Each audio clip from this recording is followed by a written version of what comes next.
হয়ে এসেছি তোমাদের ঘরে, একসাথেই বেরোবো। আমি কিন্তু একদম রেডি, চলো বের হই। ও, এক সপ্তাহ ধরে বিয়ে বাড়ি খাবো।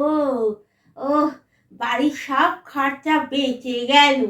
বাবা বাবা, কটা দিন একটু রেস্ট পাবো কাজের থেকে। বৌদি, তোমার পেটে যত গ্যাস আছে সব তুমি এখানেই বার করে দাও। বাসের ভেতরে গিয়ে পাতবে না কিন্তু, বলে দিলাম। আর বিয়ে বাড়িতে গিয়েও কিন্তু আবার পেদো না নতুন বউদের সামনে। তোর কথা শুনে আমি হাঁটতে যাব? শালা দাঁতুচি। কাকিমা তো ঠিকই বলেছে, বিয়ে বাড়ি গিয়ে আপনি সবার মাঝখানে পাতবেন না। ই বাবা, সাজা গোজা হয়ে গেল, এখন কেমন হাগা হাগা পাচ্ছে।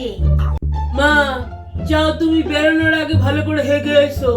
বাড়িতে ঢুকেই হাগার কথা, উফ। যাই, হেগেই আসি। হ্যাঁ যান, ভালো করে জল দিয়ে আসবেন হেগে। কি হলো, সবাই কি রেডি? চলো চলো, বাস দাঁড়িয়ে আছে বাইরে, চলো যাই। আরে যাবো কি, বৌদি তো হাঁকতে গেল।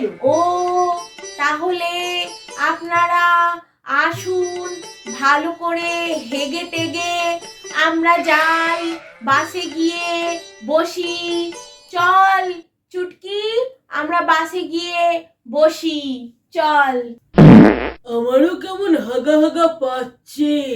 ওই করো তোমরা মা আর ছেলে, সারা রাত পায়খানায় বসে থাকো, কোনো অসুবিধা নেই। আমি যাচ্ছি। কাকিমা চলুন তো আমরা যাই, চলুন। হ্যাঁ বৌমা, চলো চলো, খন্ডিটা বাসে গিয়ে খাবো, চলো চলো। 2 hours later. কোথায় মাংসের স্টলটা কোথায়? বউ কোথায়? বাবা বৌদি, কত হাগলে তুমি, আমরা তো সেই কখন চলে এসেছি, তোমরা দুজনেই এত পরে এলে।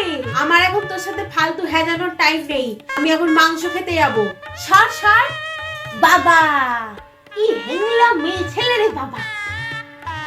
বউ, কি হয়েছে? তুমি আমাকে একা রেখে চলে এলে কেন?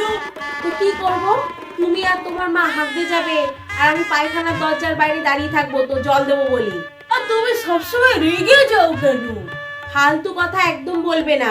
আচ্ছা চলো চলো, আমরা আইসক্রিম খাই, চলো। মাটনটা ভালো সিদ্ধ হয়নি, চিবোতে আমার দাঁত ব্যথা হয়ে গেছে।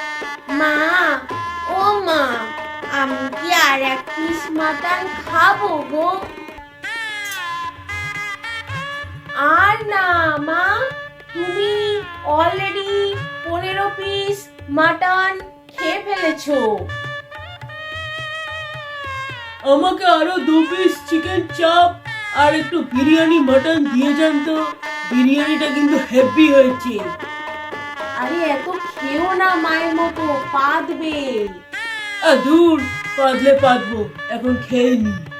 ও বোমা, বোমা, কি শিগগির চলো, তোমার শাউরি এত খেয়েছে এত খেয়েছে এত খেয়েছে এত খেয়েছে যে এখন মাটিতে অজ্ঞান হয়ে উল্টে পড়ে আছে।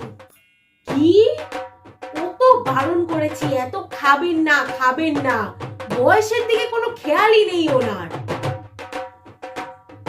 একটা কথা বললে যদি শোনে, বিয়ে বাড়িতে একটু আনন্দ করবো, তাহলে এখন ওনাকে নিয়ে টানাটানি।